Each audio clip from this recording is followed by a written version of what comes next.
Lord, it's a miracle. It is a miracle, and I'm genuinely stunned, my friends. The New York Times decided to not act like a tabloid. They thought to themselves, maybe we should be a newspaper and do newspapery type things, you know, try to inform the electorate and tell people the truth.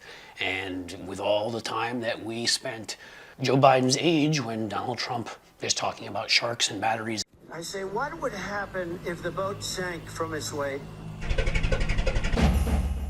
And you're in the boat, and you have this tremendously powerful battery, and the battery's now underwater, and there's a shark that's approximately 10 yards over there.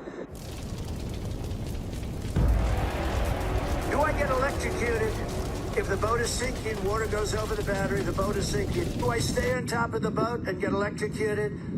Or do I jump over by the shark and not get electrocuted? Because I will tell you, he didn't know the answer. He said, you know, nobody's ever asked me that question. But you know what I'd do if there was a shark or you get electrocuted? I'll take electrocution every single time.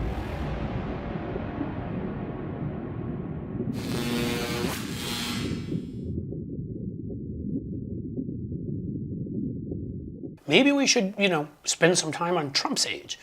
And as a group of us, I've been clamoring for this. I know a lot of you have been.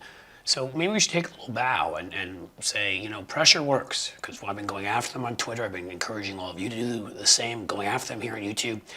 And they did it. They actually have a headline in write-up. As debate looms, Trump is now the one facing questions about age and capacity. Let me read that to you again. As debate looms, Trump is now the one facing questions about age and capacity. Yes, the oldest man to ever run for president is now Donald Trump. The only man to ever talk about sharks and batteries is Donald Trump. Others have talked about them separately, just not, you know, told endless stories about being on a boat and the boat sinking, and because it's an electric boat, because he doesn't understand how electric vehicles work, a big battery falling in the water, and him getting caught between a battery and a shark, and having to choose between electrocution or getting bitten by a shark, and he'd choose the battery. That's the sped up version. With President Biden no longer in the race, former President Donald J. Trump would be the oldest person ever to serve in the Oval Office. But his rambling, I use the word rambling, sometimes incoherent, wow. Who at the Times let this through? Public statements have stirred concern among voters. Yes, they have. The thing where we say, he just said that 107% of the jobs Biden created went to illegal immigrants. Well, not all the jobs Biden created did go to immigrants, and 107%, at least in this galaxy, is not a real number. Buffalo PD surfaced today when the mayor demanded that the chip. When the mayor demanded that the chip as a response to allegations. Translation, we're all like, what the is wrong with this dude?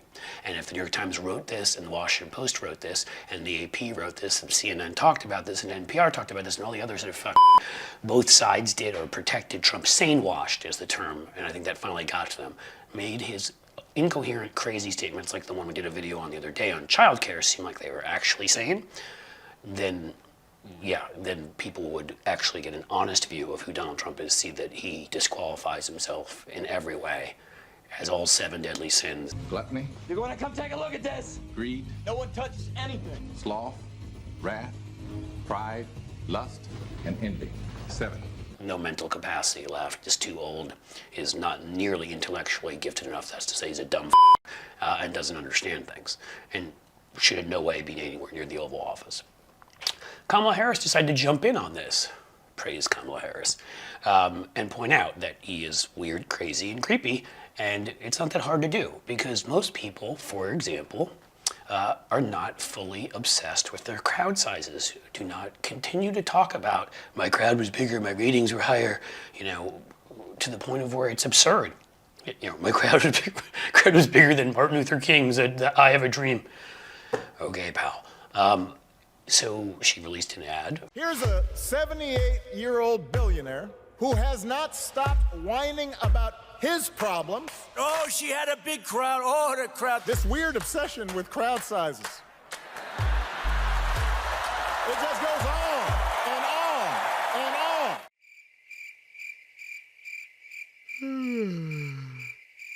America's ready for a new chapter. We are ready for a president President Kamala Harris. I'm Kamala Harris, and I approve this message. Yeah, that one's going to sting. It stung when it happened. I think that she and the former president may have been implying something else besides just his crowd sizes. But also, you see, normal people don't lie about everything. They may tell a white lie here and there. They may even lie about some things they're embarrassed about. This man lies about everything all the time. Over 30,000 lies documented, I think, by the Washington Post when he's president. And he still just lies about things that you can easily find out are lies. So again, Kamala Harris, 1-2 punch, releases an ad slamming him.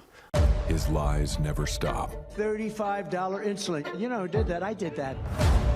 Obviously not true. Here's Joe Biden signing that piece of legislation. During my 4 years, I had the best environmental numbers. Trump rolled back environmental protections and dismissed climate change. Project 25. I don't know anything about it. Donald Trump has been at our organization. He's blessed it. He's very supportive of what we do. I'm a better looking person. Roe v. Wade back to the States. No inflation. I did nothing wrong. Here's the truth. Donald Trump has been and always will be a liar. Finally, the New York Times is covering it, which I think that gives a signal to other newspapers. I think our pressure has worked. I think Kamala Harris is going to keep pushing this theme, and I think you're going to see more coverage in the media. Bravo, folks. We finally got these fuckers to do something responsible.